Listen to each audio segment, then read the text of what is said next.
let's talk about our trending topic. We're going to talk about the documentary series, I Love You, Now Die. Now, many of you probably have not seen this yet, so let me just tell you what this documentary is about. There was a real life situation with a then 17-year-old girl named Michelle Carter, who was the long distance girlfriend of a boy named Conrad Roy, who I believe was a senior in high school. And Conrad died by suicide in his car in a Walmart parking lot, and it was investigated as a suicide. And then once they got into his phone, found a series of very, very concerning, alarming texts from Michelle, his girlfriend. And by the way, they lived an hour apart. They probably saw each other a total of 5 times face to face, but they'd had thousands upon thousands of text messages back and forth. And it became clear that she was very aware of his struggles with depression and anxiety and mental health problems. And toward the end was saying things in text that were encouraging him to complete his suicide. And even to the point of he was attempting suicide with carbon monoxide poisoning in the parking lot.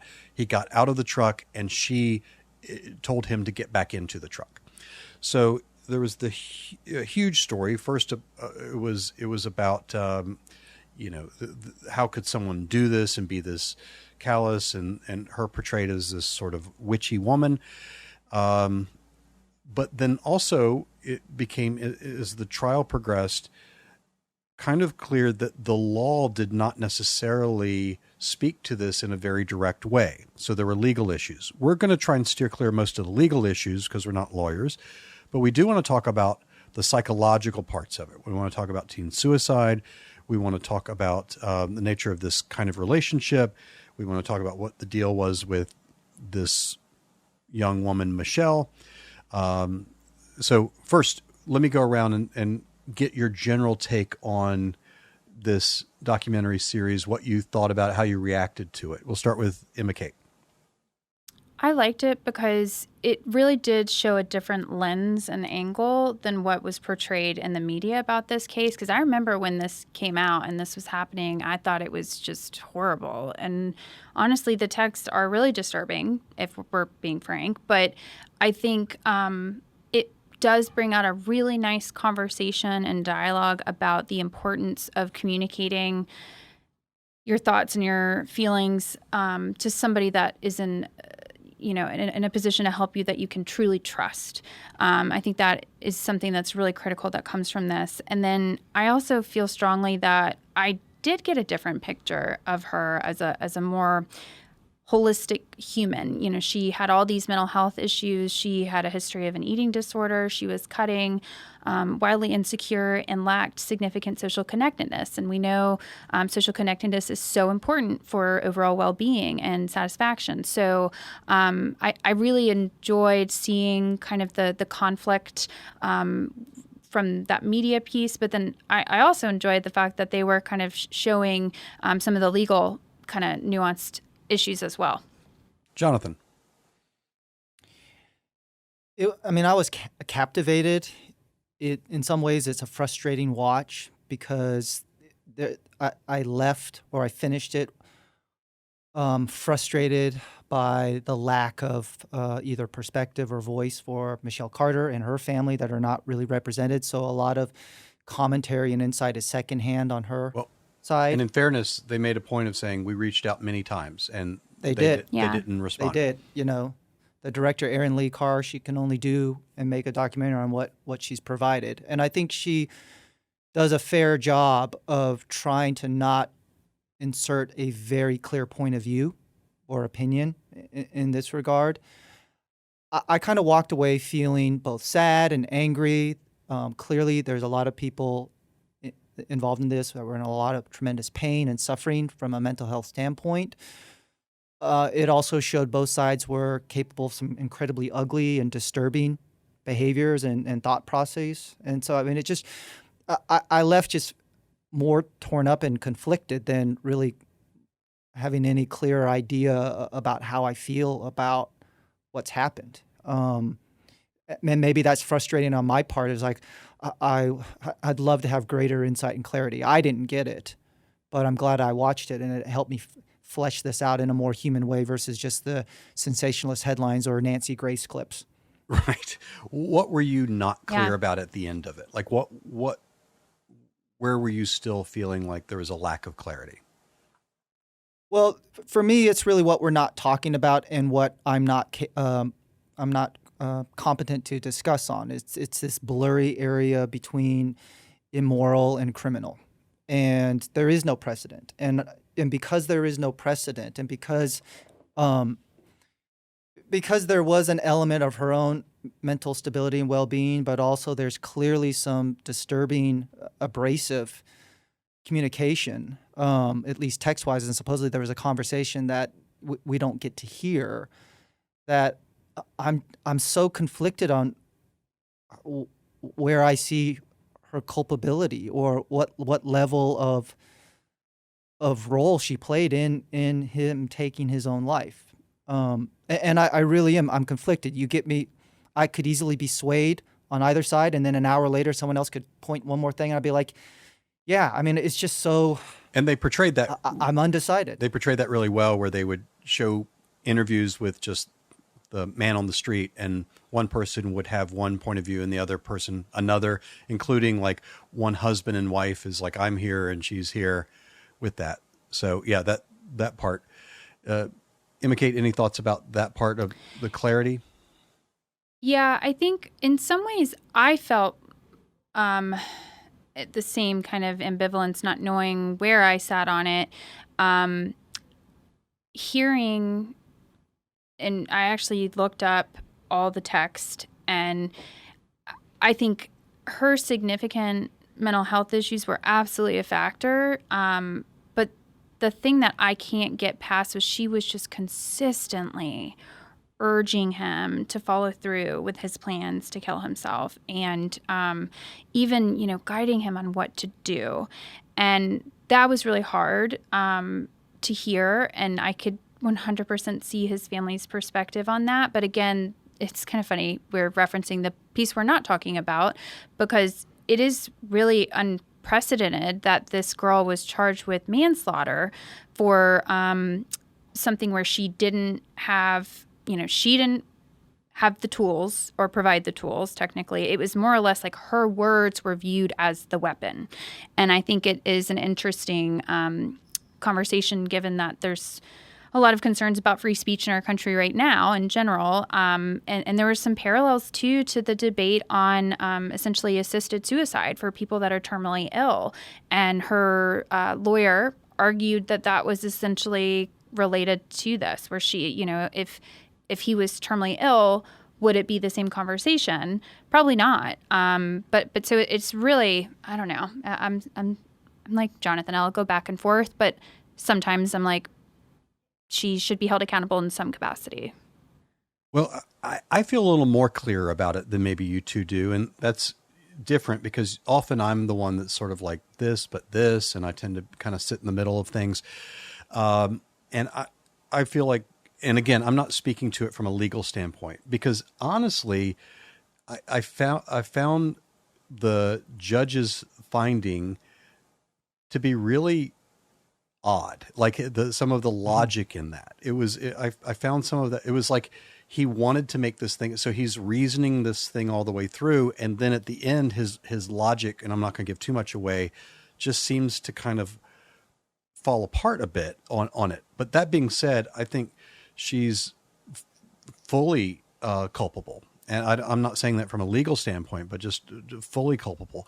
It's, the analogy that I would make, and this is faulty, of course, but let's say that you're with someone on the side of a cliff and they trust you and it's dark, and you tell them to keep walking and they plunge off the cliff, and you know that that's what's coming.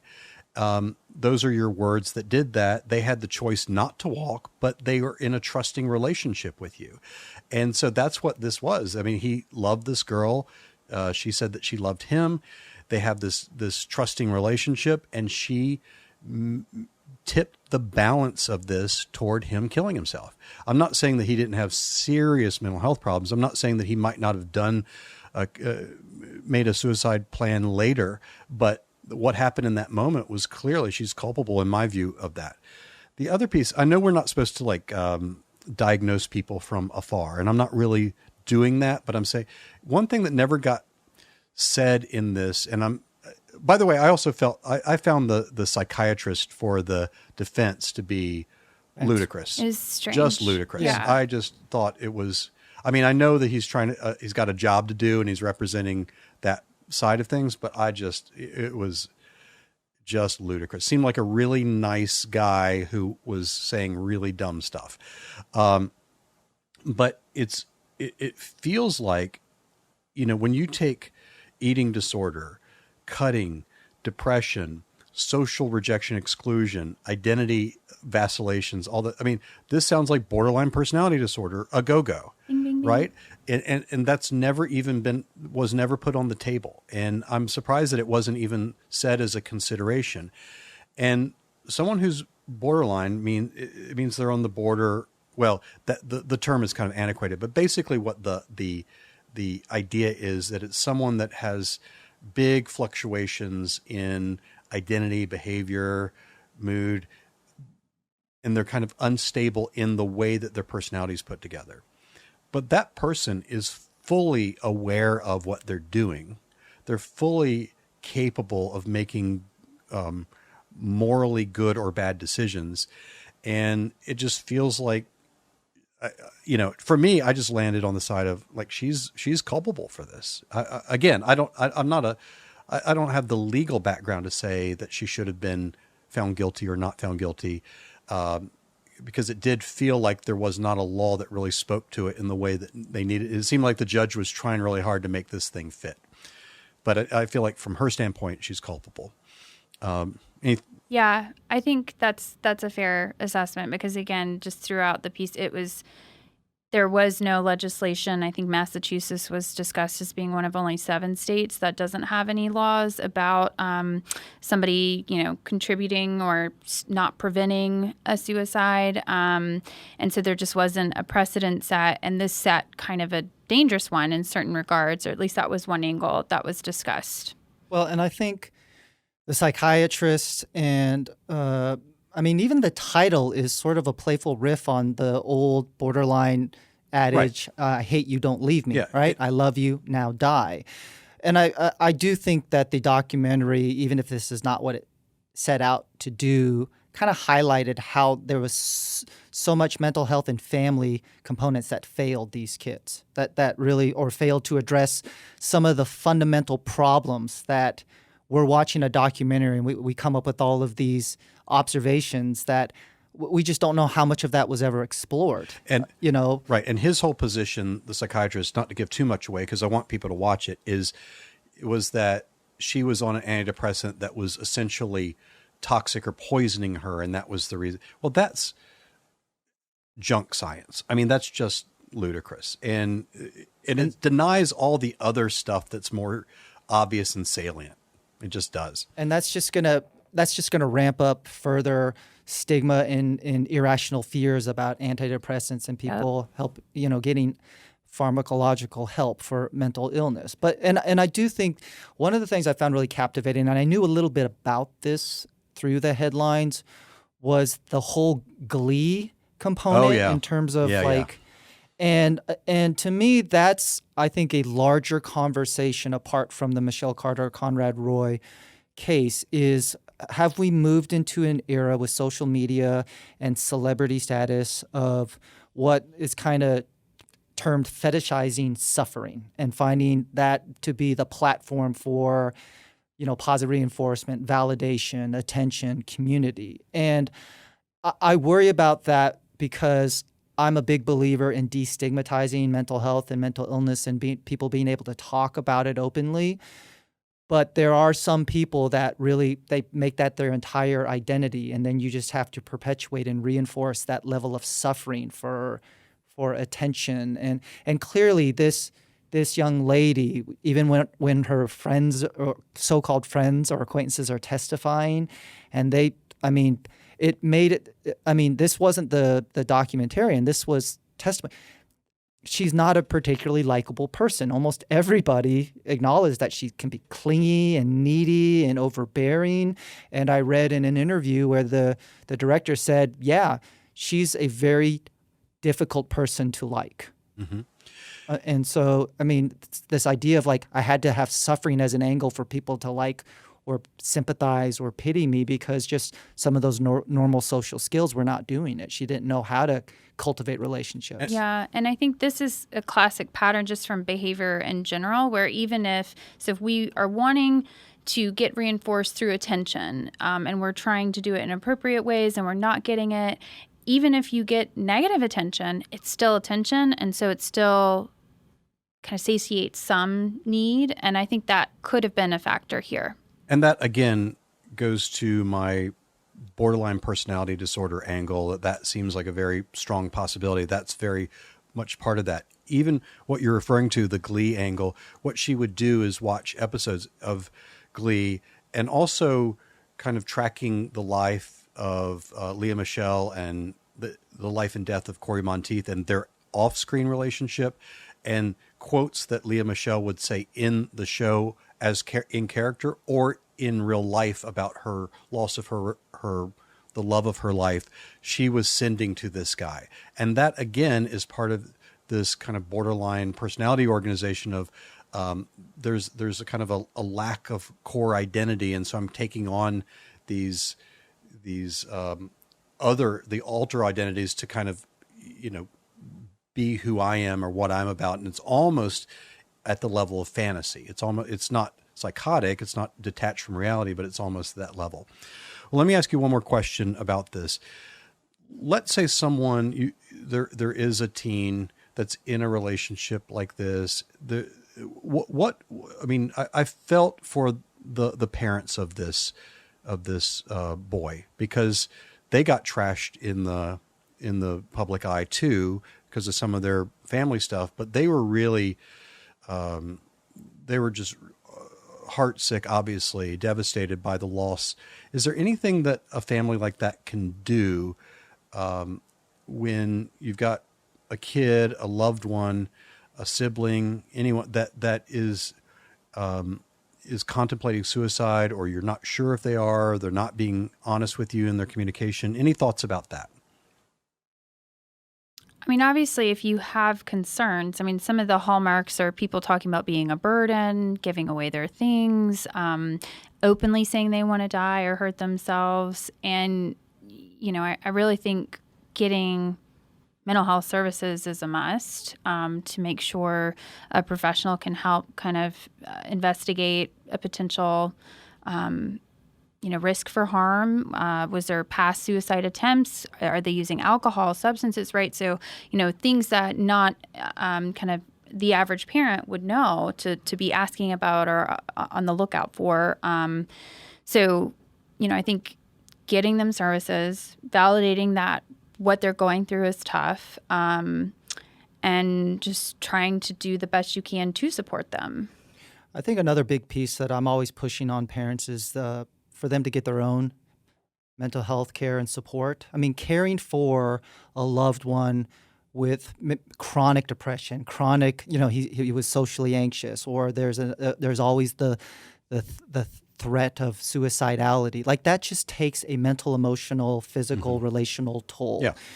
And in all ways, Conrad had been suffering for this for a while. So you got to know that families get beat down by that. They get worn down. And as you get worn down and beat down, you can easily get resigned. Your thinking can really become distorted. You can become helpless and hopeless. And then with what Emma Kate is talking about, if you're that primary care and support for that kid, then you're compromised as well. So your reasoning and thinking may definitely be compromised as well. But parents, loved ones, take care of yourself as well. It's the old adage of on an airplane, a parent, if the oxygen masks come down, parents need to put it on themselves first and then care for the kid. Because if you go down, everybody suffers. Good words. Well, that's going to do it for this edition of the Shrink Tank Podcast. If you like this episode, you can help our podcast grow by giving us a 5-star rating on iTunes and telling your friends to subscribe. We'd appreciate it. And if you didn't like it or you have some questions or comments, we'd love to hear from you. You can write us at feedback@shrinktank.com, and we'd love to get any of those comments. For more content exploring the intersection of psychology and pop culture, you can visit shrinktank.com. We have great articles and videos. And you can also follow us on Twitter at @shrink_tank and like us on Facebook. If you're watching us on the YouTube channel, we'd love for you to subscribe. You can find us wherever you listen to podcasts, so check out the description box below. Our producer and theme music composer is Sean Beck. Our associate producer and social media guru is Mariel Butler. Our marketing intern is Sarah Bradley. For Emma Kate Wright, Jonathan Heatherly, and Frank Gaskell in Charlotte, I'm Dave Verhagen in Nashville. Tell all your friends about us and make it a great week.